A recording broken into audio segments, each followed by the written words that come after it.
En 20 ans, nous avons produit autant de plastique que dans toute notre histoire. Aujourd'hui, l'humanité est menacée par le monstre qu'elle a créé, comme dans le conte de Frankenstein. Sauf que là, ce n'est pas une fiction. Le monstre, cette fois, est bien réel.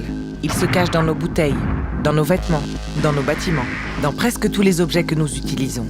Il met en danger nos existences, nos mers et nos océans. Et si nous ne voulons pas que l'histoire finisse mal, il va vite falloir la changer. Le monde produit actuellement 400 millions de tonnes de plastique par an, dont plus des 3/4 deviennent presque immédiatement des déchets. Moins de 20% sont recyclés. Résultat, chaque année, 100 millions de tonnes finissent dans la nature et 8 millions dans les océans. Presque tous les organismes marins, du plancton aux baleines, sont déjà contaminés. Pollution des sols, des rivières, dégradation des coraux, émissions de CO2, la liste des menaces s'allonge à n'en plus finir, à mesure que l'espoir se réduit. Que faire face à un tel constat? Pleurer les conséquences en baissant les bras ou retrousser nos manches pour s'attaquer aux racines du problème? Au WWF, nous avons choisi. Et lorsqu'on se penche sur les causes, on a le vertige. De la production à la consommation jusqu'à la gestion des déchets, rien ne fonctionne. Les entreprises produisent toujours plus de plastique car elles n'en payent pas le coût pour la nature et la société. Le nombre d'emballages à usage unique explose, avec par exemple 1 million de bouteilles plastiques vendues chaque minute dans le monde. Et le traitement des déchets est inefficace dans la plupart des pays. Manque d'infrastructures, manque de volonté politique, manque d'information. Tout manque, sauf le plastique.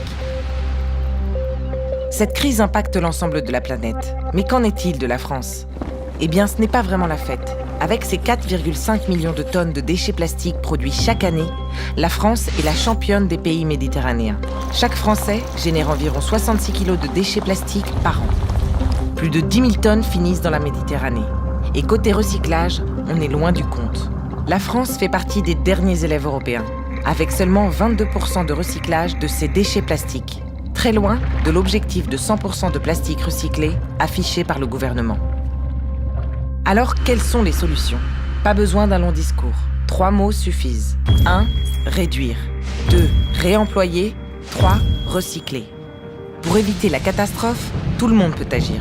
De plus en plus de citoyens refusent déjà les produits plastiques et trient leurs déchets.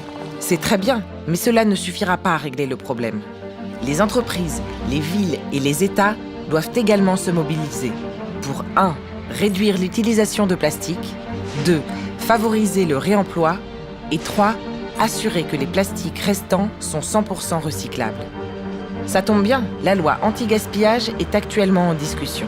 L'opportunité parfaite pour nos responsables politiques de changer les règles du jeu afin de stopper durablement la pollution plastique. Car c'est en prenant ensemble conscience de l'ampleur de cette crise et de l'urgence de la situation que nous pourrons sauver la nature de la pollution plastique. Avant que le monstre de Frankenstein n'engloutisse nos mers, notre avenir et nos vies.